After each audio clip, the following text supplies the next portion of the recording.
She bought a sunken ship for $1 at a maritime salvage auction where seasoned treasure hunters with deep pockets stood silent, watching her bid on what should have been the opportunity of a lifetime. But nobody else raised their hand. Dr. Vivienne Blackthorne looked around the crowded wharf at Ravens Harbor, Nova Scotia, expecting anyone to challenge her bid.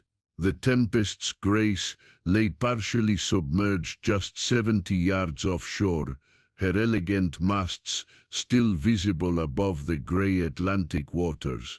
Built in 1949 as a luxury research vessel, she'd been a marvel of maritime engineering before running aground during a violent storm 4 years ago. Even as scrap metal, she should have been worth tens of thousands. But the silence stretched longer than it should have.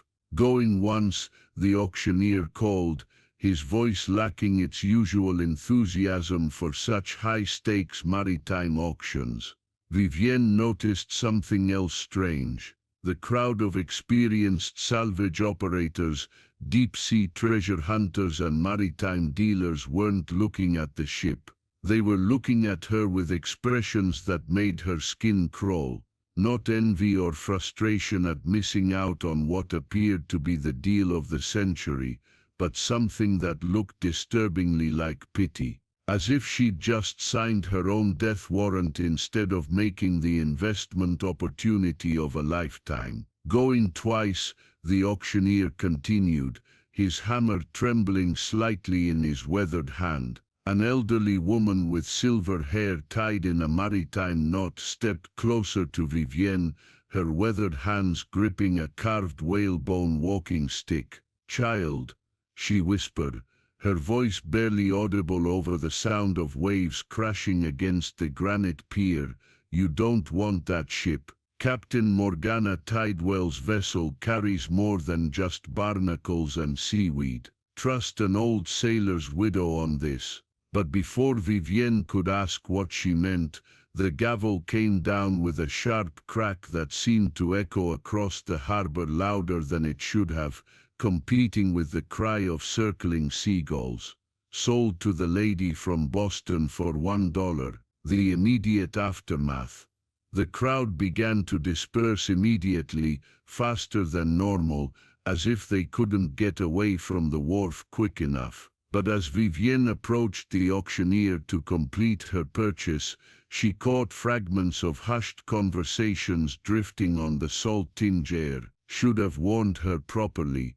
Nobody's been aboard the Tempest's Grace since Captain Tidewell. Remember what happened to the last salvage crew that tried to board her. Poor girl has no idea what she's gotten herself into. The auctioneer, a thin man named Ezekiel Thornfield, with nervous hands and darting eyes, handed her the salvage rights documentation with trembling fingers, avoiding eye contact entirely. When Vivienne asked about the ship's historical records and previous salvage attempts, the man simply shook his head vigorously and walked away without another word, practically fleeing toward his truck. That's when Vivienne noticed the most unsettling detail of all. Every single person who had attended the auction was now positioned around the harbor's perimeter, watching her from various vantage points: the lighthouse steps, the old fish processing building, the rocky outcropping where tourists usually took photographs. But none of them were moving toward their vehicles or boats to leave. They were waiting, with the patient stillness of people who had seen this scenario play out before, waiting to see what she would do next, as if they expected something specific to happen, something that had happened before. The researcher's background: Dr. Vivienne Blackthorne wasn't a typical treasure hunter or maritime salvage operator. At 34, she was one of the leading experts in North American maritime archaeology, specializing in 18th and 19th century shipwrecks. She held dual doctorates from Harvard, one in maritime history and another in underwater archaeology, and had spent the last decade working on legitimate academic projects for museums and historical societies. She'd come to Ravens Harbor specifically because of the Tempest's Grace's unusual history. According to preliminary research, the ship had been commissioned in 1949 by a wealthy philanthropist named Cordelia Ashworth as a floating research laboratory. Ashworth had been one of the few women of her era to finance scientific expeditions, and she'd used the Tempest's Grace to conduct marine biology studies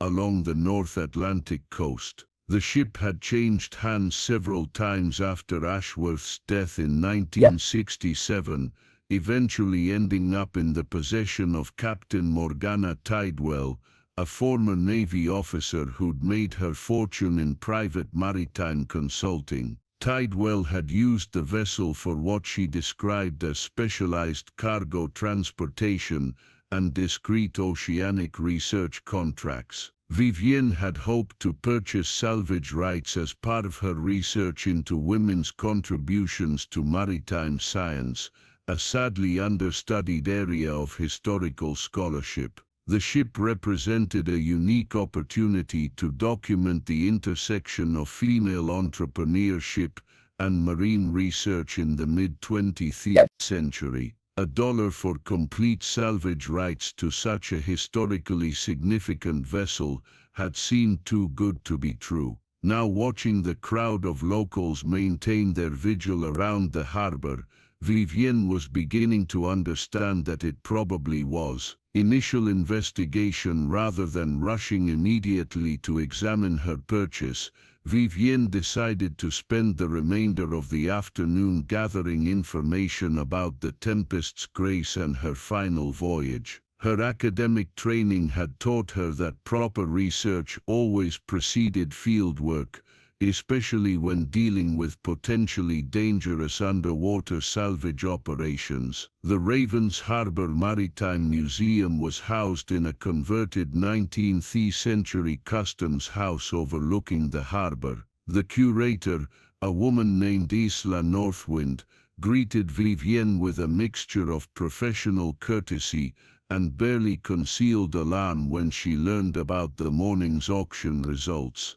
Dr. Blackthorne, Isla said, leading her through displays of fishing nets, ship models and weathered anchors, "I feel obligated to tell you that you're not the first person to purchase salvage rights to that particular vessel." "What do you mean?" "3 other groups have bought rights to the Tempest's Grace since she ran aground 4 years ago. Maritime Salvage Incorporated from Halifax bought rights in 2020. Deepwater Recovery Systems from Maine tried in 2021. Most recently, a treasure hunting company called Atlantic Explorations purchased rights just last year." Vivienne felt a chill that had nothing to do with the museum's stone walls. "What happened to them?" Isla Northwind looked around the empty museum, then leaned closer to Vivienne. Maritime Salvage sent a crew of 6 experienced divers to begin preliminary salvage work. They spent exactly 4 hours aboard the wreck before packing up their equipment and leaving. They forfeited their $10,000 investment without explanation and refused to discuss what they'd found. And the others' Deepwater Recovery's team lasted 2 days. Their lead diver, a man named Thomas Blackwater, with over 20 years of experience, surfaced from his first dive inside the ship's hull and immediately ordered his entire crew to abandon the operation. When pressed for details, he would only say that some things were better left on the ocean floor. "What about Atlantic Explorations?" Isla's expression grew darker. "They were the most persistent, spent 3 weeks attempting to access the ship's lower decks. But on their final dive something went wrong. One of their divers, a young woman named Sarah Clifton, suffered what they called a psychological episode while inside the wreck. She had to be emergency evacuated to the mainland for medical treatment. What kind of psychological episode? She kept insisting that Captain Tidwell was still aboard the ship,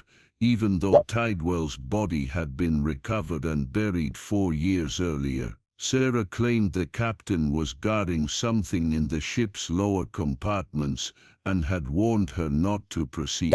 The company's insurance provider immediately cancelled their coverage, and they abandoned the salvage operation. Vivienne felt her academic skepticism warring with a growing sense of unease.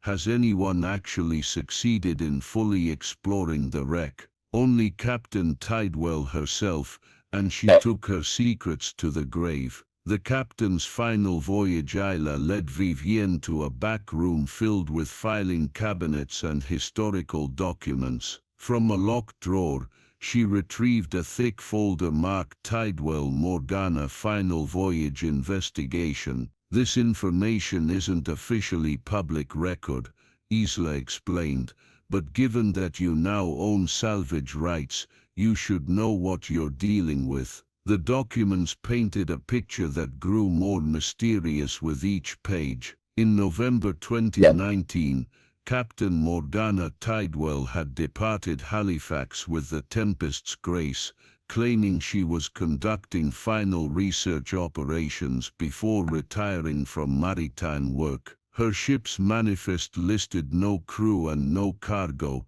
indicating she was traveling alone. 3 days later, the Canadian Coast Guard received a distress call from Tidwell's vessel. Her transmission was garbled and difficult to understand, but investigators later determined she had reported unauthorized boarding and theft of critical materials. When asked for clarification, Tidwell's final transmission was even more puzzling. They want what Cordelia hid, but they'll have to go through me first. The Coast Guard reached Tidwell's last known coordinates 18 hours later, finding the Tempest's grace run aground on the rocky shoals near Seal Island. The ship had suffered significant hull damage, but not enough to have caused the emergency Tidwell described. Captain Tidwell was discovered in her private cabin, apparently having died from a heart attack. She was found seated at her desk with her hand resting on what appeared to be a ship's log,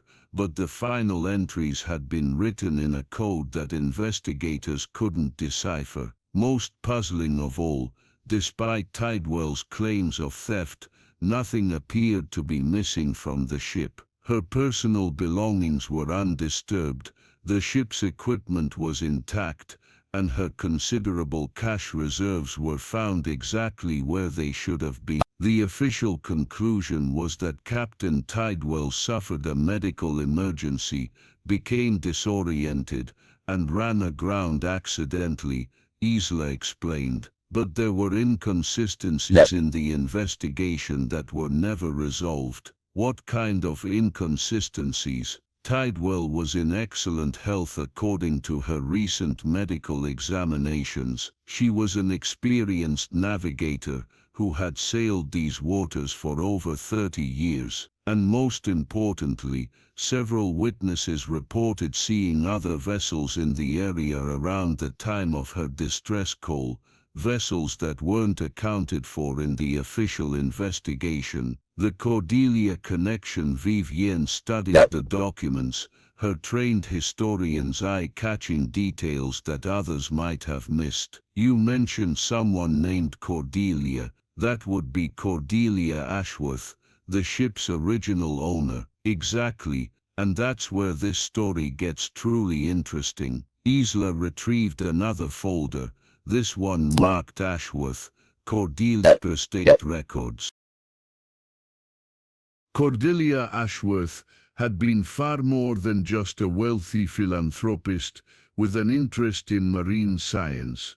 According to the documents, she had been involved in what appeared to be intelligence work during and after World War II. The Tempest's Grace had been specially constructed not just as a research vessel, but as a mobile command center capable of long-range communication and secure storage. During the 1950s and 1960s, Ashworth used the ship to transport what she described as sensitive historical materials along the North Atlantic coast, Isla explained. She was apparently working with various government agencies to recover and protect documents and artifacts that had been scattered during the war. What kind of materials? The records are deliberately vague, but they reference relocated European assets, recovered intelligence documents, and preserved cultural artifacts. Ashworth was apparently part of a network of private collectors and historians who worked with Allied governments to prevent valuable materials from falling into the wrong hands during the post-war period. Vivienne felt pieces of a larger puzzle beginning to fall into place. So Ashworth used the Tempest's grace to hide valuable items, and Captain Tidwell somehow discovered what she'd hidden. That's our theory. When Ashworth died in 1967, the ship was sold through her estate. But according to these documents, not all of her research materials were accounted for during the estate sale.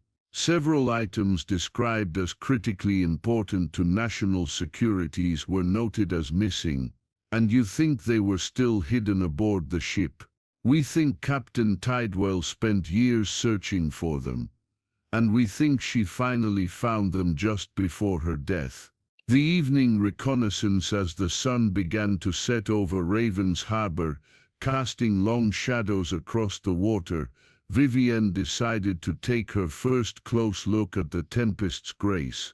She rented a small motorboat from the harbor master, a taciturn man named Cornelius Saltwick, who accepted her money but clearly disapproved of her intentions. That ship's been nothing but trouble since she ran aground, Saltwick muttered as he helped her load basic diving equipment into the boat. Mark my words, Dr. Blackthorne, some things are better left undisturbed. The Tempest's grace was more imposing up close than she had appeared from shore. Even partially submerged, her line spoke of both elegance and purpose. She had been built for extended ocean voyages, with modifications that suggested she had been designed for far more than simple research activities. The ship was approximately 200 feet in length, with a distinctive superstructure that included what appeared to be a reinforced communications array and several features that seemed more military than academic. Her hull bore the scars of 4 years underwater, but the overall structure appeared remarkably intact. As Vivienne circled the wreck in her rented boat, she noticed something that the museum documents hadn't mentioned. The damage to the ship's hull wasn't consistent with running aground on rocky shoals.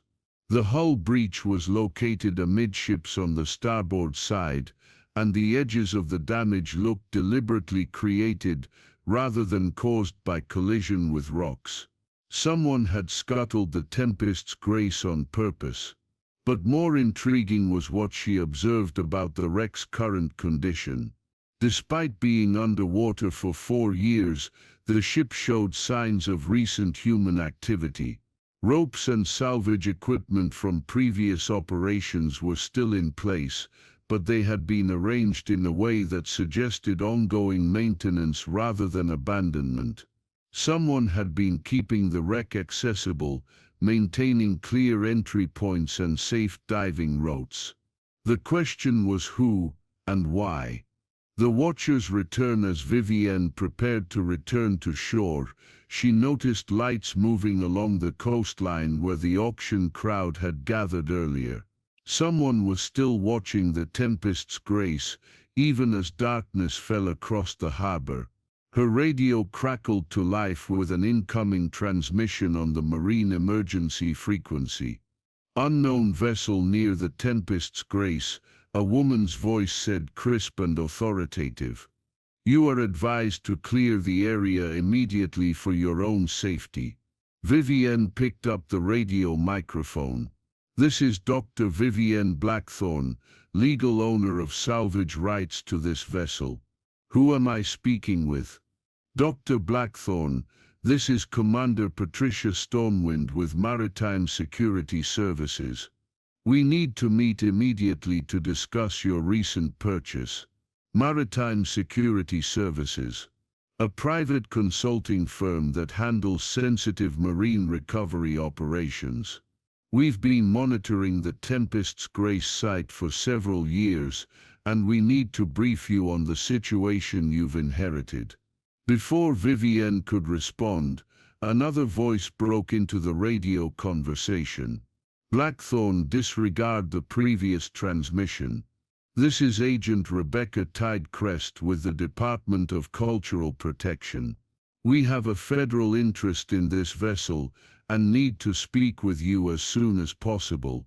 A third voice immediately followed. Both previous speakers are misrepresenting their authority. Dr. Blackthorne, this is Professor Amelia Deepwater from the Maritime Archaeological Consortium. We represent the legitimate academic interests regarding this wreck, and we need to coordinate our research efforts. Vivienne realized she was listening to at least 3 different groups, all claiming authority over her salvage operation, all demanding immediate meetings, and none of them sounding entirely truthful about their identities or motivations. She turned off her radio and headed back toward shore, but not before noticing that several boats had moved closer to the Tempest's Grace while she'd been distracted by the radio conversations. They were maintaining their distance, but their presence was clearly coordinated. Whatever was hidden aboard the Tempest's Grace, it was important enough that multiple groups were willing to maintain a years-long surveillance operation just to monitor who showed interest in the wreck. The harbor master's warning Cornelius Saltwick was waiting for her at the dock when she returned with the rental boat. His weathered face showed concern as he helped her tie up. Blackthorne, I've been harbor master here for 37 years, and I've never seen anything like what's been happening around that wreck. Captain Tidewell was a good woman, but she got mixed up in something that was bigger than she could handle. What do you mean? 3 weeks before she died, Tidewell came to see me. She was scared. Dr. Blackthorne said she'd found something aboard the Tempest's Grace that powerful people would kill to protect. She asked me to promise that if anything happened to her, I'd make sure the right people eventually learned the truth. What did she find? Saltwick looked around the empty dock, then leaned closer. Documents, photographs, evidence of something that happened during the 1960s involving the original owner, Cordelia Ashworth. Tidewell said Ashworth hadn't just been collecting historical artifacts. She'd been documenting crimes committed by very important people, and she'd hidden the evidence where she thought it would never be found. What kind of crimes? The kind that could destroy reputations, end political careers, and send people to prison even today. Tidewell said the statute of limitations might have expired, but the evidence would still ruin lives and expose corruption that reached the highest levels of government. Vivienne felt the familiar thrill of historical discovery mixed with growing apprehension. Did she tell you where exactly she'd hidden this evidence? That's the problem. Tidewell found Ashworth's hiding place, but before she could retrieve everything, she realized she was being watched. She managed to get some of the documents, but the most important materials were still hidden somewhere aboard the ship when she died. Which explains why so many people are interested in my salvage rights.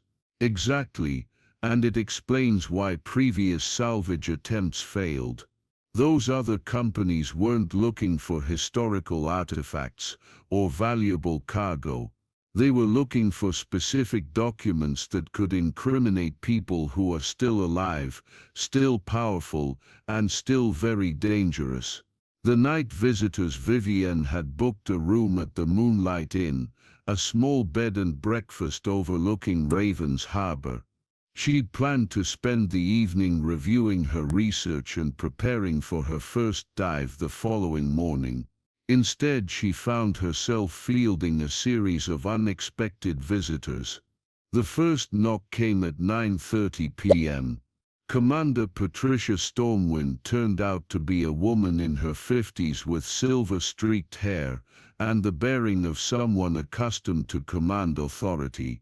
She wore an expensive business suit rather than a military uniform, but her handshake was firm and her eyes were sharp. "Blackthorne, I apologize for the unconventional approach, but the situation regarding the Tempest's grace requires immediate attention," Stormwind said, settling into the room's single chair without invitation.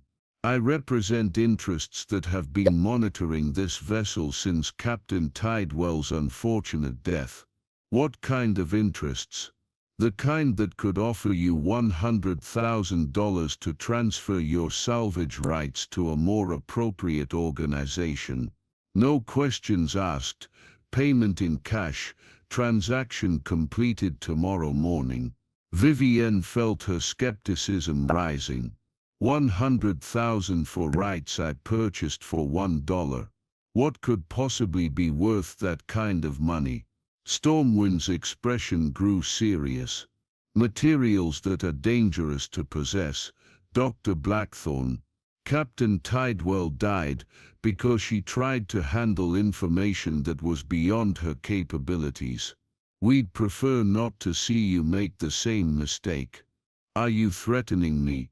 "I'm offering you a way to avoid the kind of danger that has already claimed one life. The choice is entirely yours." The second visitor arrived 20 minutes after Stormwind left. Agent Rebecca Tidecrest was younger, perhaps in her early 40s, with the crisp efficiency of someone accustomed to dealing with bureaucratic complexity. She carried official-looking credentials that identified her as working for something called the Department of Cultural Protection. "Dr. Blackthorne, the federal government has a legitimate interest in the materials aboard the Tempest's Grace," Tidecrest explained. Cordelia Ashworth was involved in intelligence work during the Cold War period. Some of the documents she collected are still classified, and they need to be handled through proper channels. "What kind of documents?" "Evidence of foreign intelligence operations conducted on American soil during the 1950s and 1960s. Materials that could compromise ongoing national security operations if they fell into the wrong hands." "And what are you offering?" "Full cooperation with your archaeological research, plus access to previously classified materials that would make your academic career. All we ask is that you allow federal agents to be present during your salvage operations, and that any sensitive materials be turned over to appropriate authorities." The third visitor was the most intriguing. Professor Amelia Deepwater arrived just before midnight, claiming to represent something called the Maritime Archaeological Consortium. She was approximately Vivienne's age, with the practical appearance of someone who spent more time underwater than in university lecture halls. "Blackthorne, I'm going to be completely honest with you because I think you deserve the truth," Deepwater said. "The other people who contacted you tonight don't represent the organizations they claim. This situation is much more complicated than simple salvage rights or historical research." "What do you mean?" "Because I'm not trying to blackmail anyone or use whatever I find for personal gain," Vivienne replied. I'm just trying to understand what happened and document it properly. And if what you find is evidence of crimes committed by people who are still alive and still powerful, then I'll turn it over to appropriate authorities and let them handle the legal implications." Saltwick shook his head. "Dr. Blackthorne, I hope you're right about that. But based on what I've seen over the past 4 years, the appropriate authorities might be the same people who killed Captain Tidewell." The water around the Tempest's grace was clearer than Vivienne had expected, with visibility extending nearly 30 feet in most directions. The ship rested in approximately 40 feet of water, making access relatively straightforward for an experienced diver. As she descended toward the wreck, Vivienne was struck by how well preserved the vessel appeared. The cold North Atlantic waters had prevented the rapid deterioration that might have occurred in warmer climates, and the ship's overall structure seemed remarkably intact. Her first objective was to locate the main entry points that previous salvage teams had used. According to the museum records, most divers had entered through the hull breach on the starboard side,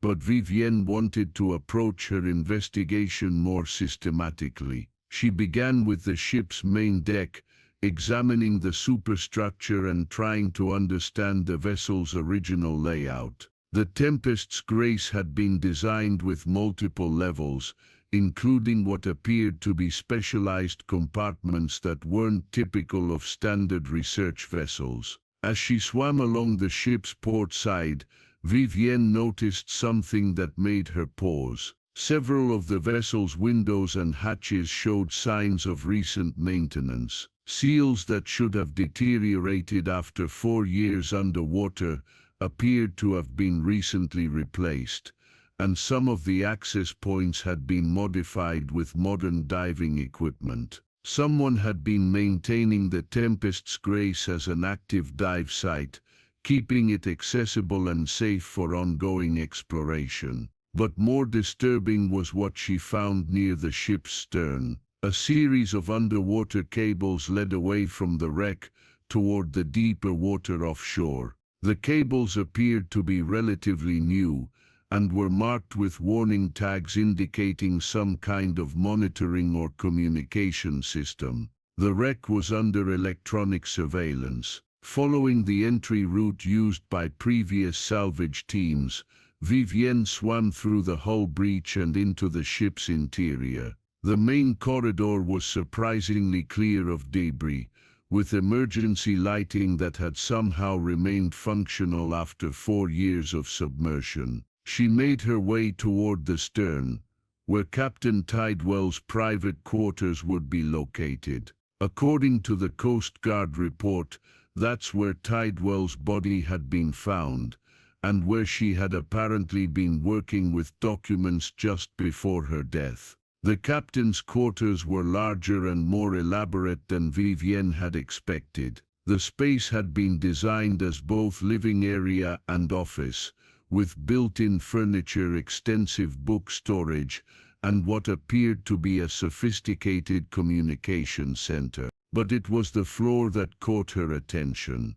In 3 different locations within the captain's quarters, Vivienne found sections where the original flooring had been replaced with newer materials. The replacement sections were expertly crafted, but clearly more recent than the rest of the ship's construction. Using her diving knife, she carefully probed around the edges of one section. The flooring lifted easily, revealing a waterproof compartment underneath that had been completely sealed against water infiltration. Inside the compartment, Vivienne found a metal document case and several smaller containers, all showing signs of recent access. Someone had been in this hidden compartment recently, but they had left behind materials that were apparently too dangerous or valuable to remove. She opened the document case. The documents in the first container were beyond anything Vivienne had expected to find. Cordelia Ashworth hadn't just been collecting historical artifacts or conducting legitimate intelligence work. She had been systematically documenting crimes committed by prominent political and business figures during the post-war period. The files included photographs, financial records, correspondence, and what appeared to be recorded confessions related to war profiteering, collaboration with enemy forces, and the theft of assets belonging to Holocaust victims. Names that Vivienne recognized from American political history were connected to activities that would have destroyed their careers and sent them to prison. But more shocking were the dates on many of the documents. The crimes Ashworth had documented weren't just historical artifacts from the 1940s and 1950s. Some of the evidence related to ongoing criminal activities that had continued into the 1960s and beyond. Ashworth hadn't just been collecting evidence of past wrongdoing. She had been tracking an ongoing conspiracy that involved some of the most powerful people in American politics and business.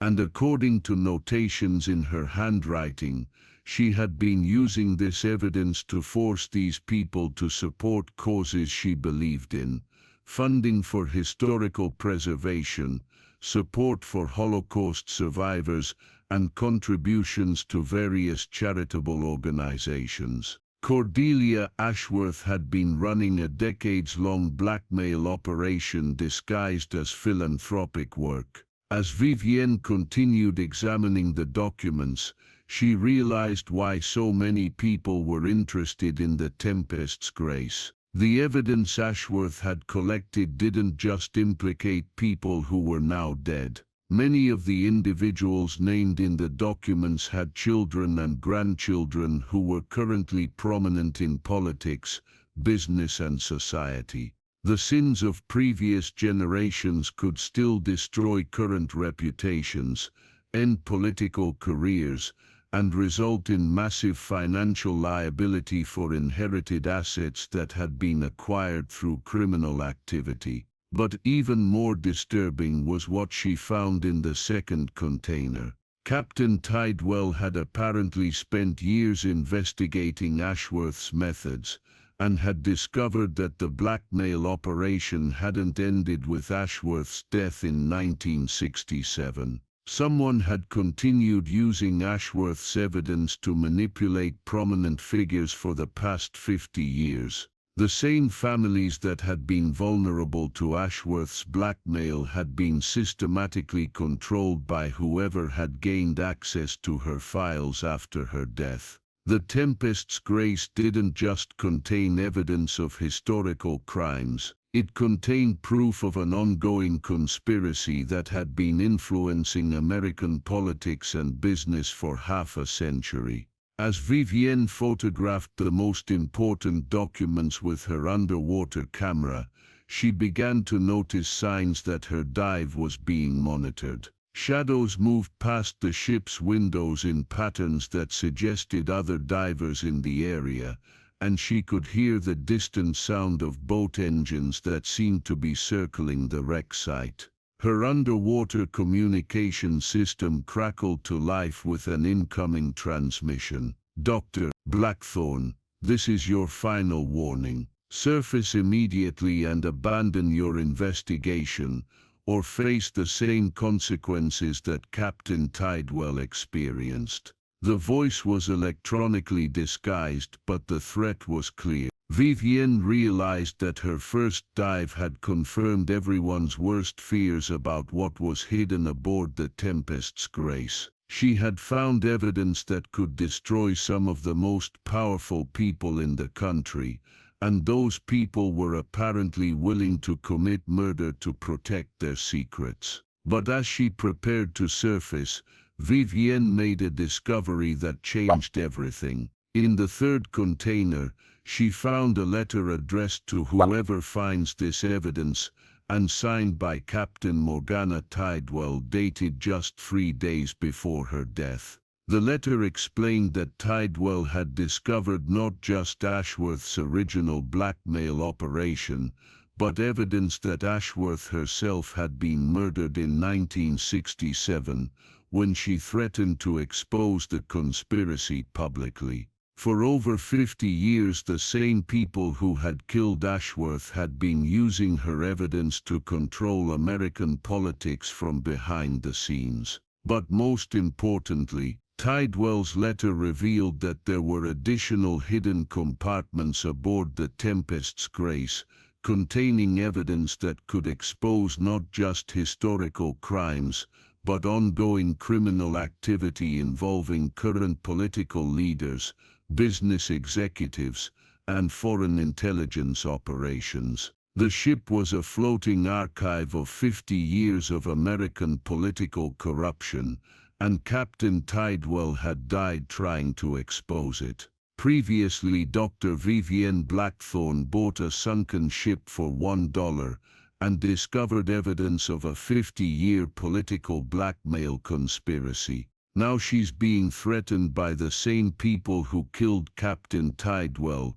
Dr. Vivienne Blackthorne's hands trembled as she sealed the waterproof evidence containers she'd discovered aboard the Tempest's Grace. The electronically disguised voice over her underwater communication system had made the threat crystal clear: surface immediately or face Captain Tidewell's fate. But as she prepared to ascend from the ship's hidden chambers, Vivienne noticed something that made her blood run cold. Through the murky windows of the captain's quarters, she could see the silhouettes of at least 3 other divers surrounding the wreck. They weren't there to help her. They were positioned to intercept her the moment she tried to surface. Captain Tidewell's final letter had warned about this exact scenario. The people behind the conspiracy had been monitoring the Tempest's Grace for 4 years, waiting for someone to discover the evidence, then eliminating them before they could expose the truth. Vivienne made a desperate decision. Instead of surfacing directly above the wreck where the other divers expected her, she swam through the ship's interior toward the bow, carrying the sealed evidence containers. The Tempest's Grace had multiple exit points, and her knowledge of maritime archaeology gave her an advantage the other divers might not expect. She found an emergency hatch near the ship's research laboratory that had been designed for underwater specimen collection. The hatch opened into deeper water on the far side of the wreck, away from where the surveillance team was positioned. As she swam toward the surface, Vivienne could hear the underwater communication chatter between her pursuers. They had realized she wasn't surfacing where expected and were frantically trying to locate her. But the cold, murky waters of the North Atlantic provided enough cover for her to reach her rental boat undetected. The chase begins. Vivienne broke the surface near her rental boat and quickly pulled herself aboard, still carrying the waterproof evidence containers. As she started the engine, she could see the other divers surfacing around the Tempest's Grace, their movements urgent and coordinated. Within minutes, 3 power boats roared to life from different positions around Ravens Harbor, moving to intercept her before she could reach shore. These weren't the same boats that had been watching the wreck. These were faster, more aggressive vessels that had apparently been waiting for exactly this situation. But Vivienne had one advantage her pursuers hadn't anticipated. Her rental boat was small and shallow-drafted, capable of navigating the rocky shoals and hidden channels around Ravens Harbor that larger vessels couldn't safely traverse. She guided her boat through a narrow passage between 2 granite outcroppings that she'd studied on maritime charts the previous evening. The pursuing boats were forced to take a longer route around the obstacles, giving her precious time to reach the harbor. As she approached the dock where